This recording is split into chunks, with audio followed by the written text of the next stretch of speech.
Okay guys, Assalamu alaikum, hello, how are you, good morning.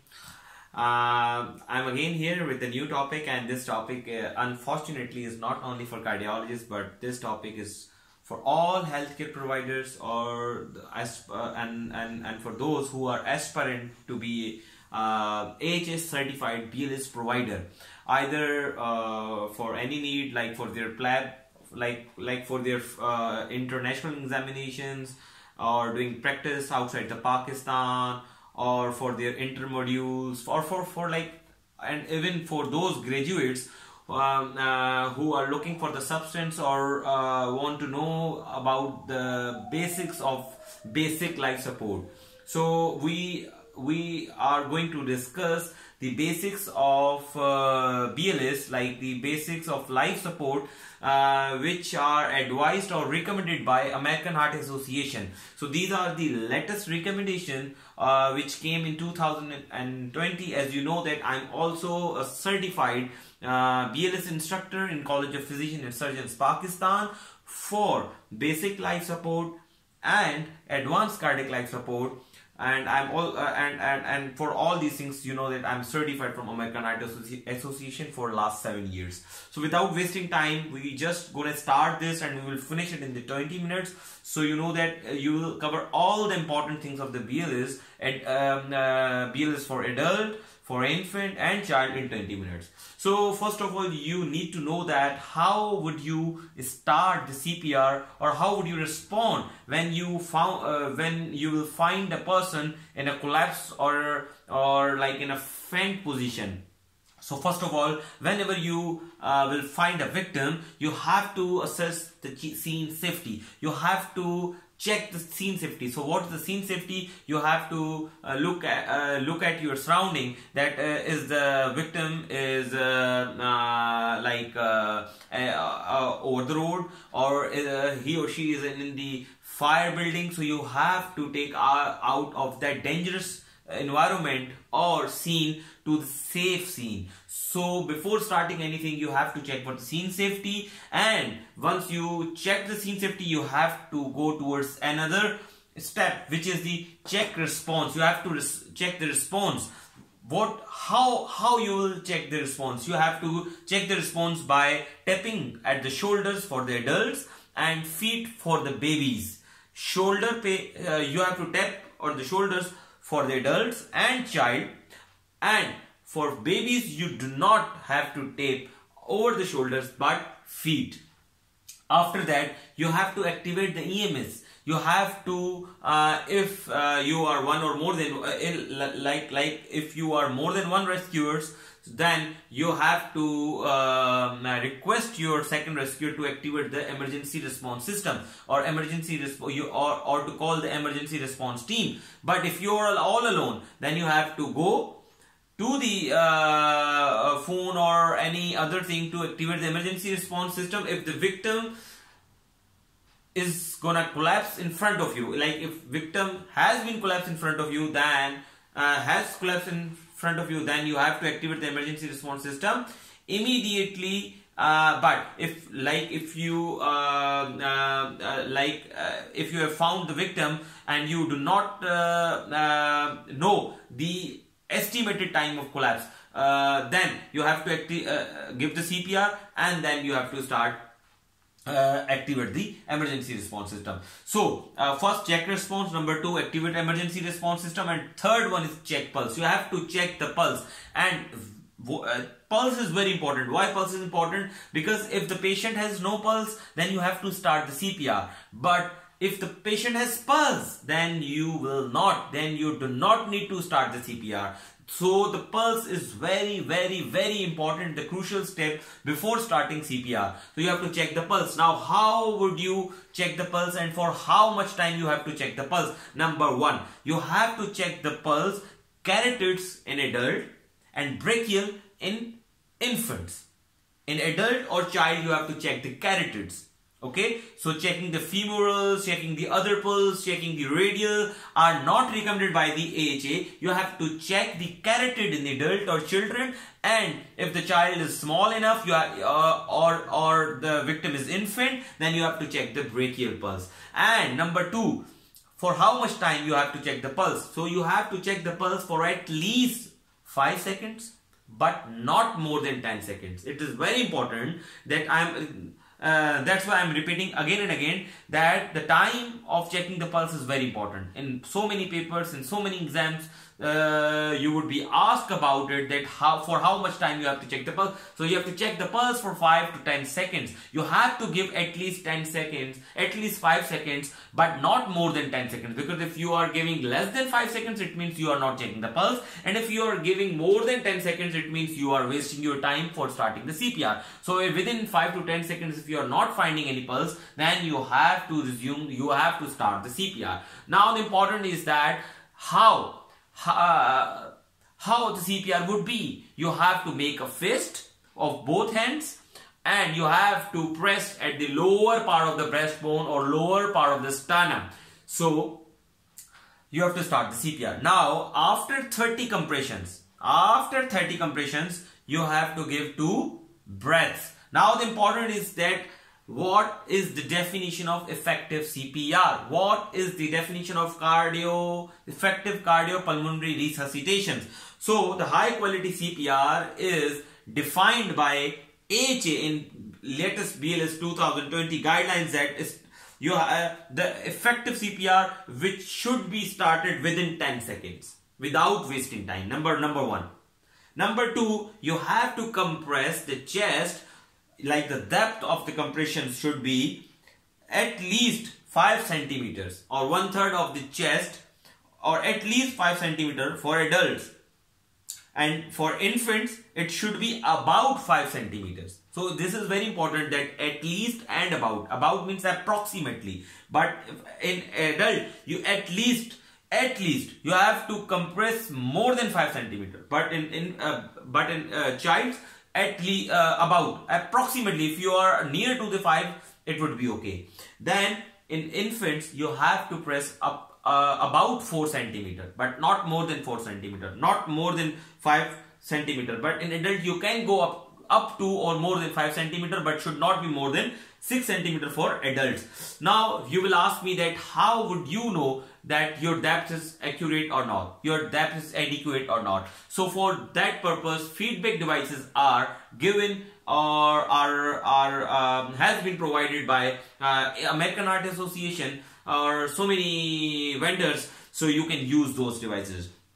Now the third important point is allow chest recoil. So when you are compressing the heart, like when you are compressing the sternum, it means you are giving systole, you are giving systolic blood pressure to the heart. So when you release the pressure, it means you are giving diastole, and you are giving diastole means you are giving time to fill the heart. So you have to allow the complete chest recoil after every compressions. So you have to press it down and leave it. You have to press it down and leave it. And after that, give effective breathing. Now the second most important, after 30, which I told you that this is the ratio, 30:2 is the ratio for CPR, cardiopulmonary resuscitation. You have to give 30 compressions and then you have to hold that compressions and you have to give 2 breaths. Those 2 breaths should be completed in 10 seconds and each breath should be given in 1 second. Like you have to give a complete breath for 1 whole second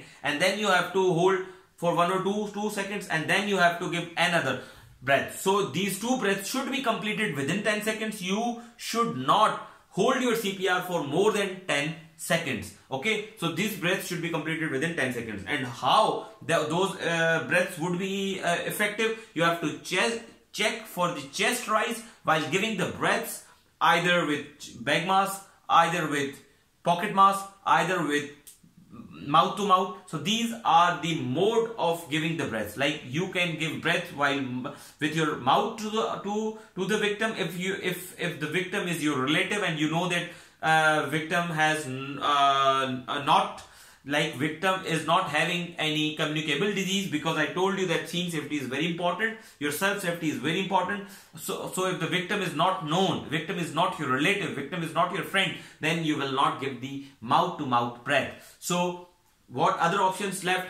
Number 1 is pocket mask. If you are single rescued, you have to give the breath with pocket mask. If you are 2 rescued, then obviously the second rescued will give the breaths with bag mask if he or she is not operating the AED. Now give effective breaths. Okay, so effective breaths, as I told you, those should be 2, and each breath should be delivered in 1 second, and these both breaths should be delivered within 10 seconds. You will not take more than 10 seconds for 2 breaths. You have to avoid excessive ventilation. You have not to give breaths again and again, or like pushing the bag mask, or like giving the continuous breaths with your mouth with the pocket mask. You have to avoid excessive ventilation. Why? Because with excessive ventilation, actually you will increase the chance for gastric aspiration, and those gastric aspiration will decrease the chance for survival. So last but not the least, for the effective quality or the effective CPR or the high quality CPR advised or recommended by AHA, the compression rate should not be less than 100. It should be more than 100, and your 30 compressions should be completed within 18 seconds. You are not supposed to take more than 18 seconds for the 30 compression. So your rate should be like this. So this is very important. The CPR, and the effective CPR is the utmost important for the BLS, because the soul and the pivot, like you can, if you would ask me, the BLS is all about CPR. So if you are not knowing about the high quality CPR, if you are not doing effective CPR, it means you are not a good BLS provider. And the second most important for adults is AED. So whenever AED would be at the scene, you have to operate it. So you have to operate the AED as soon as possible when it arrives at the scene. So there are the 4 universal rules to operate the AED. Number 1, you have to switch it on. You have to, number 1, whenever AED would be there, you have to switch it on. The second rescuer who are carrying the AED has to switch it on, or has to operate the AED. So number 1 and the universal rule is to operate the AED is switch it on. Why? Because when you will switch it on, that AED will give you prompts, and you have to follow those prompts. What will be those prompts? Number 1 prompt would be that AED is attach pads. Okay, which I have forgotten to write here. You have to attach the pads. The left pad should be attached at below the left nipple. Okay, and the right pad should be at below the collarbone, below the right scapular region, or you can say that the collarbone. So you have to attach the right pad over here. Okay, so when you will attach both pads, then you have to connect the connector with the AED, and you have to wait for the prompts, or AED will give you prompt that clear the victim. Why you have to clear the victim? Because the AED would be analyzing the rhythm.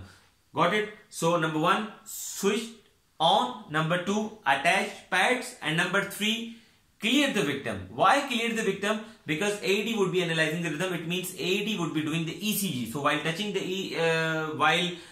doing the ECG, you cannot touch the patients. Why? Because artifacts can be detected by the AED. So for the proper disposal and for the proper analyzing the rhythm, you are not supposed to touch the patient. So you have to clear the patient while analyzing the rhythm. And number 2, then if the rhythm would be shockable, then AED would again advise you to that shock the patient. But before shocking the patient, AED would ask some time to charge the shock. So you have to clear your victim before giving the shock. So there would be 4 steps. Number 1, switched on. Number 2, attach pads. Number 3, clear during analyzing the rhythm. Number 4, clear during giving shock. And number 5 and the last would be that you have to resume the CPR. Every after shock you have to resume the CPR. And after resumption of the CPR, you are not supposed to detach. You are not supposed to remove the pads from the victim's chest. Why? Because after 2 seconds, after every 2 seconds, AED would reanalyze the rhythm. Okay, so that is very important. CPR, what sort of CPR you have to do? AED, what steps AED? What are the universal steps to operate the AED? Okay, so these are important. Now go back to that step when you will assess the pulse, and there would be a pulse. So when there would be a pulse, you will not supposed to start the CPR and do all these things, but you have to give only rescue breathing. And what are the rescue breathing? You have to give the breathings with ambu bag or with bag mask, one breath every 5 seconds. You have to count for 5 seconds. Now you will ask me that how would you know that you are giving one breath? So you have to estimate it, you have to approximate it. When you say any 3 syllable word like 1 is to 1000, 2 is to 2000, 3 is to 3000, 4 is to 4000, 5 is to 5000. So when you count it up to the 5, so they are roughly, or they are nearly about equal to 5 seconds. So you have to count like this. Okay, so the rescue breathing, when your patient is having pulse, you are not supposed to start the CPR, but you have to give rescue breaths. Now the important thing is that what is the difference between child, infant or adult BLS? There are no other difference. You have to follow the same scheme, but the important thing is that there are the differences between the ratios, like when you have to give breaths and when you are supposed to not to give breath. So when you are a single rescuer in adult, in child or in infant, like universally, if you are single rescuer, you have to give 30 compressions and 2 breaths. 30 compression and 2 breaths. If you are single rescuer in infant, if you are single rescuer in child, if you are single rescuer in adult, you have to give 30 compression and 2 breaths. So there is no discrimination between adult, child or infant if you are single rescuer. But if you are 2 or more than 2, in adult it remains same. It remains same. You have to give 30 compression and 2. But it is different in adult, infant or child.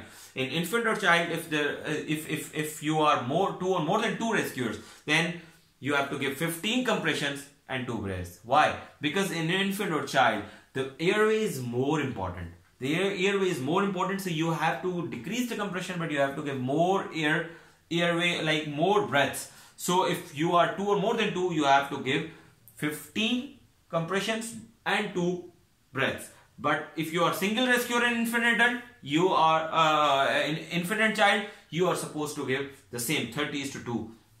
Okay, so this is very important. This concept is very important. If you are single in all adult, infant and child, you have to give 30:2. If you are 2 or more than 2, again in adult, you have to give 30:2. But if you are 2 or more than 2, like in this situation, if you are 2 or more than 2 in infant, you have to give 15:2 ratio. And other than this, you have to give 30:2. You can learn by heart this if you are 2 or more than 2 in infant child, you have to give 15:2. Irrespective of that, you have to give 30:2, like 30 compressions and 2 breaths in adult. If you are single in adult, infant and child, and if you are 2 or more than 2 in adult, then you have to give 30:2. Now, why? Because airway is more important in infant and child, which I have already told you. Now, AD is more important for adults. If infant has been collapsed in front of you, so you should not be too much worried about the AD. You have to be worried about the airway. So you have to ask another one to give breaths, and you have to give 15 compressions and 2 breaths. Okay, so if the adult is here, you are supposed to be worried for the AD. You have to call for AD again and again, because in most of the time in adults, the reason of collapse is ventricular arrhythmias, and in infants the reason of collapse is most of the time due to choking, or due to blockage of the airway, or due to pneumonia, or due to all these things. Okay, now the important thing is choking in adult or bigger child. If you are relieving the choking, or you want to relieve the choking in adult or child, which method you have to apply? Number 1 is abdominal thrust and chest thrust. So you have to check these maneuvers on internet. That abdominal thrust, or this maneuver, is also known as Heimlich maneuver. Okay, and the chest thrust. like if the adult is pregnant or heavy, then you are not supposed to do the abdominal thrust, because it would be very difficult to do the abdominal thrust in pregnant women or in obese male or females. So you have to do the chest thrust. Okay. Now the choking in infant, if the choking in infant occurs, then you have to give 5 back slaps and 5 chest thrusts. 5 back slaps and 5 chest thrusts. You have to check, or you have to see or watch these videos on Google, because I cannot show you on this blackboard that how these maneuvers and how these things would be done. Now the important is that during this BLS, if you are performing this BLS in a team, so how would you perform the BLS? How would you behave? What sort of effective team dynamics should be done by you while running this, while running the code of basic life support? So these are very, very crucial things, and most of the time in your exams, people ask you that what are the effective team dynamic component, what are the components of effective team dynamics. So number one is knowing your limitation. Every participant of the BLS, every participant of running the code of BLS should know their limitation, and the team leader who is actually running the code should know the limitation of every team member, and he or she supposed not to give any assignment or any task to team member which is their limitation. Okay, like if the female is in your group and she is not well, or suppose if she is pregnant, so she cannot do the CPR over the victim, so you are not supposed to give the task of compression to your member. You have to give her the task of like IV maintenance or maintaining the record, but you are not supposed to give the that role which is her or his limitation. Now constructive intervention. What is constructive intervention? If any group member during the code is about to make a mistake, then you are supposed to intervene, but you have to intervene very tactfully. Like if someone is not performing CPR adequately or effectively, so you are not supposed to say that leave it, you are not doing right, I have to doing the CPR instead of you. But you have to say like that, that Mr. A, I think if you would do the CPR like this, then it would be more beneficial for victim. So you have to intervene, number one, but you have to intervene very tactfully. Now knowledge sharing. What would be the knowledge sharing? If any of team member has good knowledge or good something which is shareable or which is knowledgeable, and that knowledge, if that knowledge is actually beneficial for the victim and the code, then you have to share that knowledge. Now summarizing and reevaluation. Then the team leader has to summarize and reevaluate the things. Ask for the records, ask for the timing, ask for the